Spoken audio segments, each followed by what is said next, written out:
Talk about a crusher. Yes! Oh! Are you kidding me? And gone.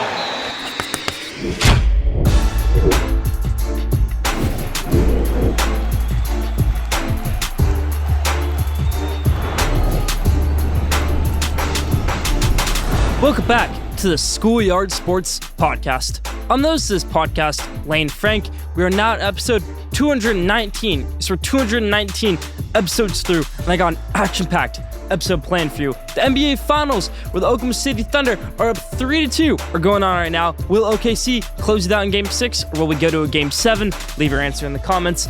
NBA Draft coming up next week. We've got big news in the MLB, NHL Stanley Cup Finals going on right now, and JJ Spawn just won the US Open in golf. Let's get into an action-packed episode 219. Let's start off episode 219, how we always do with our headlines in the NBA. Kevin Durant is the first thing I want to talk about in the headlines for the NBA. We can get to the finals, we can get to the draft later on the headlines, but Kevin Durant is the first topic because he might even be getting more attention than the actual NBA Finals. Kevin Durant, trade rumors leaking out every day. The Phoenix Suns going to trade their former superstar franchise centerpiece to the San Antonio Spurs, Miami Heat, Houston Rockets. Who wants Kevin Durant? Now, I'm pretty sure Kevin Durant wants to head over to New York. I don't know if New York is reciprocating that or if they even want to negotiate with the Phoenix Suns on that end. San Antonio Spurs, I think, could put together the best package. I just don't know if they want to. Suns asked for Stephon Castle in the number 2 overall pick, which obviously the San Antonio Spurs said, yeah, we're not doing that deal. Maybe a Devin Vassell in the number 14 overall pick, but that might even be a stretch. What about just straight up Kevin Durant for Devin Vassell? I think that's a trade San Antonio would accept, but not that right there. Number 2 overall pick and Stephon Castle, too risky, in my opinion, for San Antonio. But hey, what about Stephon Castle for Kevin Durant straight up? I think San Antonio should do a deal like that because you have number 2 overall pick and you're going to take Dylan Harper. You don't want too many guards because if you have Dylan Harper, Stephon Castle, and De'Aaron Fox all on the court, it's not going to work out, everybody. So I think they should trade Stephon Castle for Kevin Durant. I think that's the best package that the Phoenix Suns are realistically going to get for Kevin Durant. Now, the NBA Finals, where the Oklahoma City Thunder are up 3-2 on the Indiana Pacers. What I see out of the Thunder is just great defense, great coaching by Mark Daiglenut, and same for the Pacers end, where they really almost went up 3-1 in this series. They were up 2-1 and almost made it 3-1,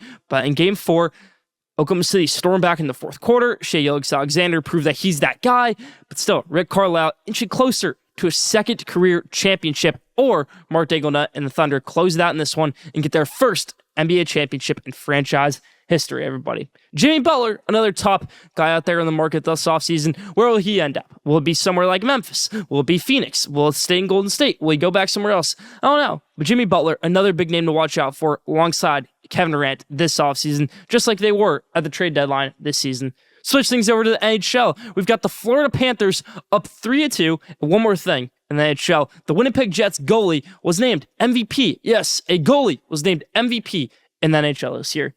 Switch things over to the MLB, where a blockbuster deal went down. Rafael Devers, the Red Sox franchise cornerstone, potentially the best Red Sox player since David Ortiz, leaves. Now, Rafael Devers was homegrown for the Boston Red Sox. It's not very common. Now, David Ortiz, he wasn't homegrown. He played his first 5 years somewhere else. Rafael Devers was the guy for the Red Sox. The youngest Red Sox since Ted Williams. Got caught up when he was 20 years old, had a great 2017 campaign, had a great 2018 campaign, and kept on going with it until he signed a 10-year, $313 million deal in 2023. At the time, one of the biggest deals in MLB, the most ever for a third baseman. Rafael Devers was really that guy.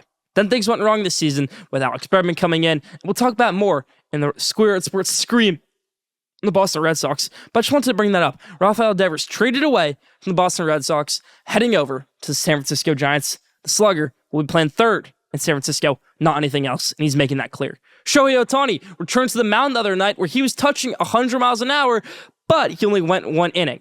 Next thing in MLB, Giancarlo Stanton is back, everybody, for the New York Yankees. People thought that, Giancarlo Stanton, he'll never play again in MLB. He'll never play again for the Yankees, but he's back. It's mid-July. Giancarlo Stanton already has 400 career home runs. He's a Hall of Famer in my eyes. What about for you? Because I think to have 400 career home runs and never take steroids, that gets into the Hall of Fame, everybody. I don't care how bad your batting average is. I don't care what your OPS is career-wise. Giancarlo Stanton is a Hall of Famer, and the Yankees are glad to have him back in their lineup. Final thing in the MLB, a little bit more baseball related around MLB. In the College World Series, we saw Gage Wood, Arkansas pitcher, throw a 19 strikeout no-hitter to eliminate Murray State from the College World Series. Gage Wood, a guy who could be a first-round pick. Where do you want to see him end up in the MLB in next month's MLB draft? Last thing in the headlines, switching things over to soccer. We've got the Club World Cup going on right now. You know the World Cup of the countries. We've got this with clubs now, where you'll have teams like Inter Miami going up against PSG, Bayern Munich going up against teams from random countries. Maybe it'll be a Porto versus Real Madrid matchup you'll see in there. Uncommon matchups are going to be seen in the Club World Cup. Players aren't happy about it. They want their vacations to Ibiza at this time of year.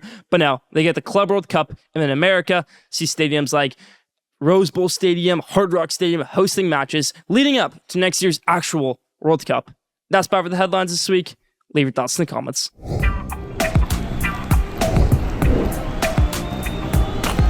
Now, Take of the Week. This week's Take of the Week is about the biggest bust in sports history. It's a guy you've probably never heard of.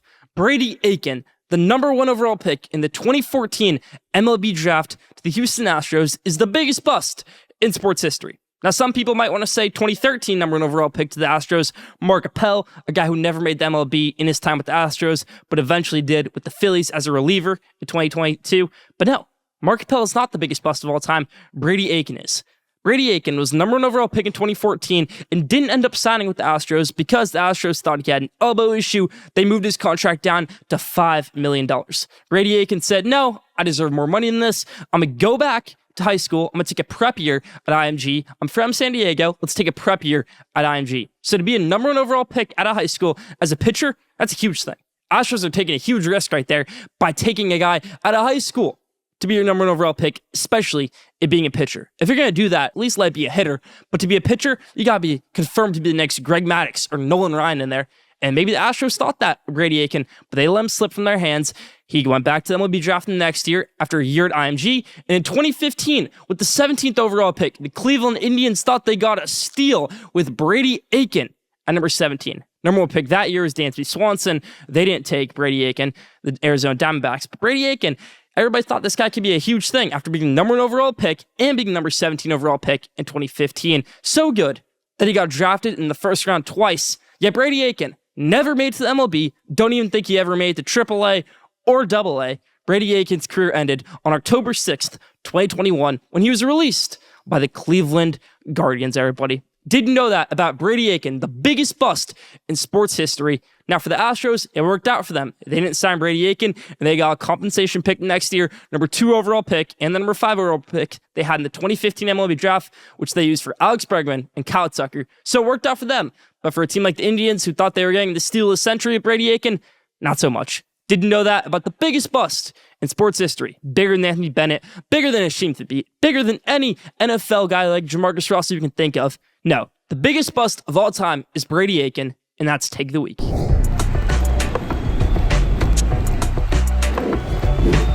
Now, top 5. This week's top 5 is my top 5 teams in the MLB. Let's hop into it. For 5, the San Francisco Giants. They're 41-31. They're 2.5 games back from the Los Angeles Dodgers, and they just got one of the best hitters in the MLB in Rafael Devers. Case closed. The Giants are a top 5 team in the MLB. You can't change my mind on that. 5, San Francisco.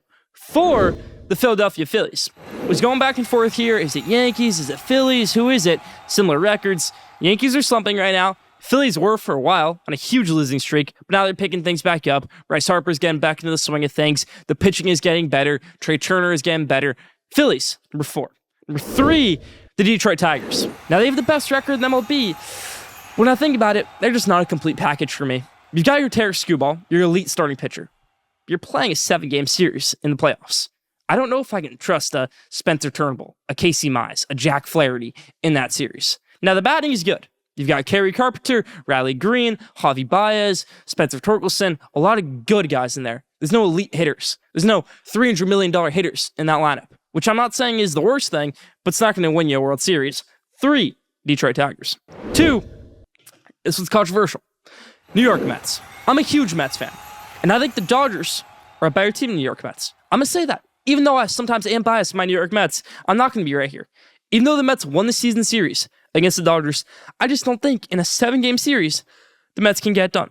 Juan Soto's a great player, and Juan Soto's been playing great for the Mets this year. And the reason I bring that up is because last year when the Mets played the Dodgers, you could have said they're a Juan Soto away from winning it.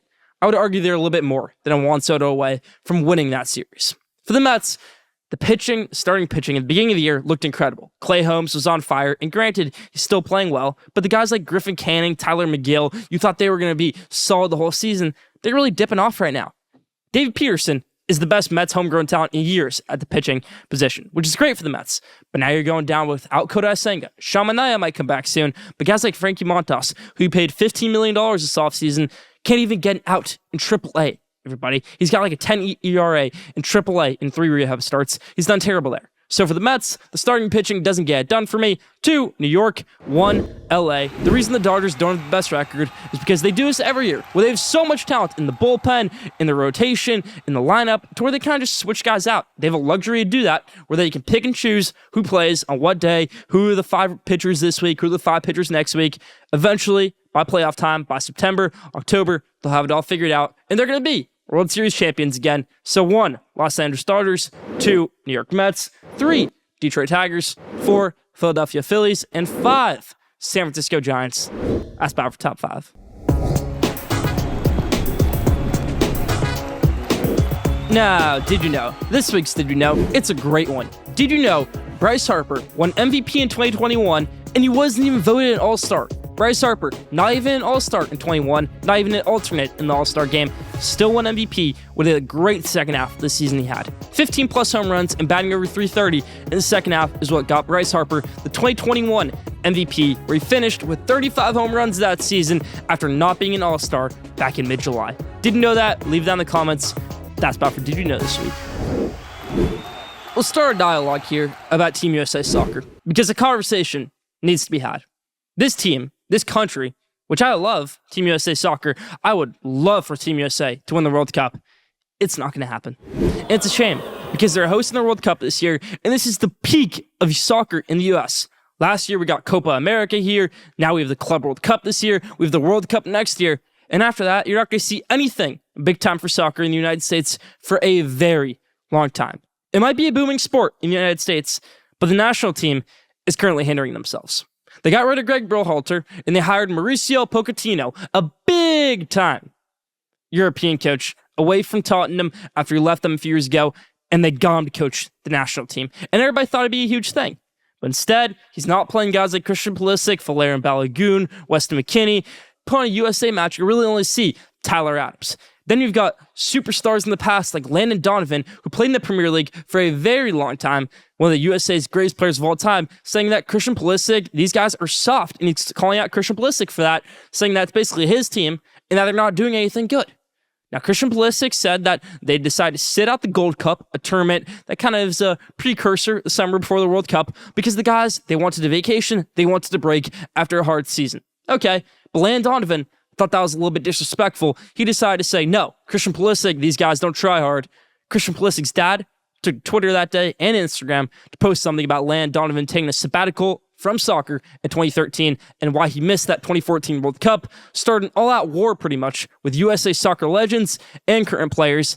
The USA have lost 4 straight matches. They lost 4-0 the other day to Switzerland. It's not looking great for USA Soccer. I thought I'd spotlight it because it's time they get their things together before next year's World Cup. That's about for the spotlight this week.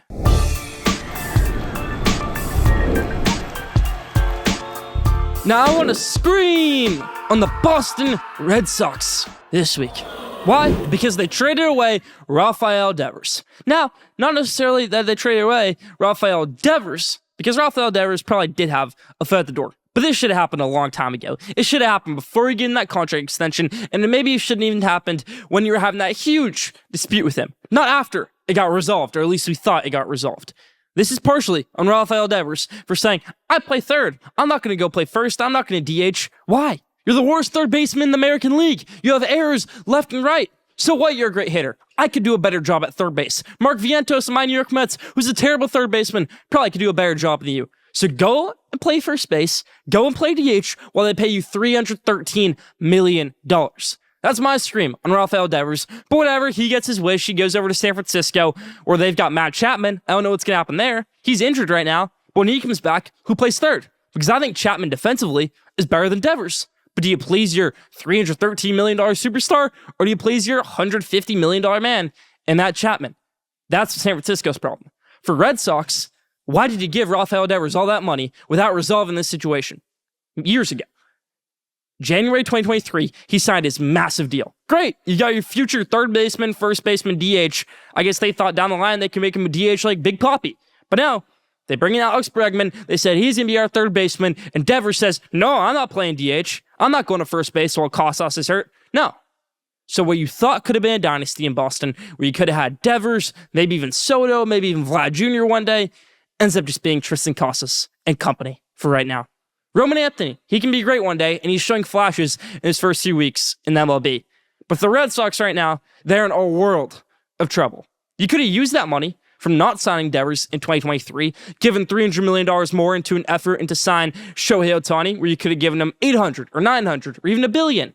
What about Juan Soto, where he said on Sunday Night Baseball, I really thought I could have ended up in Boston. What if you gave him that $300 extra million, gave him $1 billion, gave him $800 million, or even matched the New York Mets offer? Then maybe Juan Soto would be in Boston. But instead, you've got a manager in Alex Cora who's won a World Series and hasn't done anything since. You've got no catcher. You've got nothing to have deals like Mookie Betts, Chris Sale, Rafael Devers, and you've got a GM who everybody is calling for. That's my scream in the Boston Red Sox in a little bit on Rafael Devers. Stay tuned for next week's Schoolyard Sports Scream. Still more to come on Schoolyard Sports Land Frank, episode 219.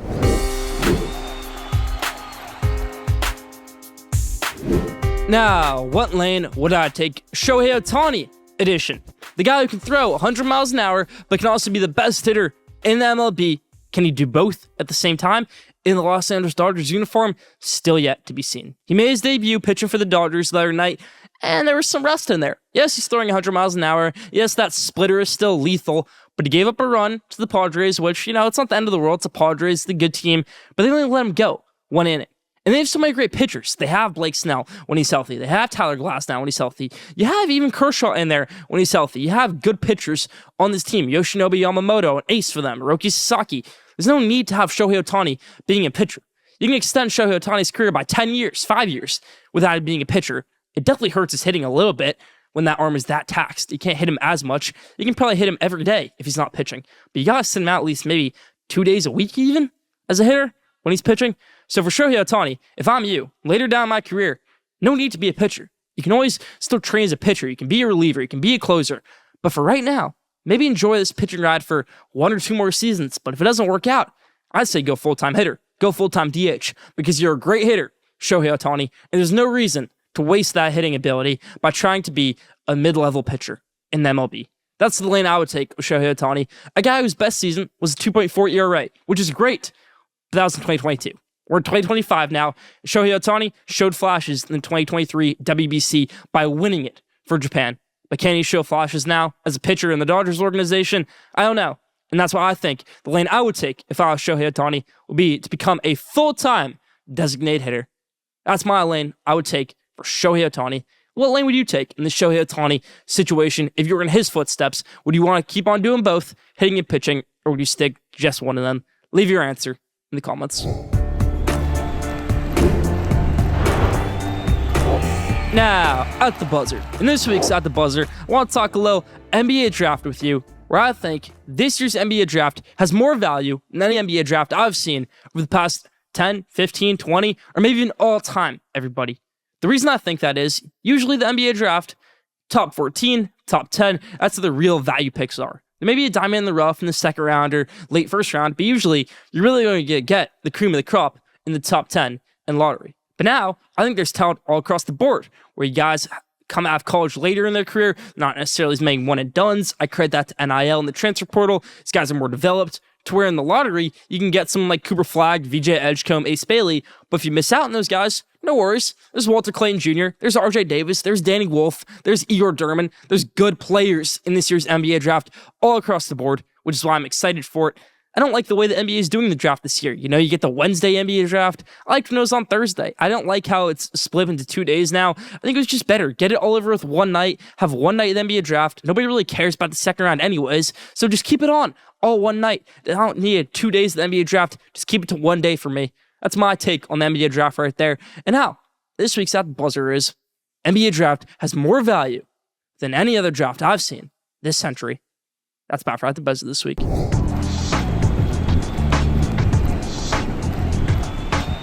Now, question of the day. This week's question of the day is, who will win the College World Series? Will it be Arkansas? Will it be Louisville? Will it be Oregon State? Or will it be somebody else in that field for the College World Series in Omaha? Who wins it this year? Leave your answer in the comments. That's about for question of the day this week.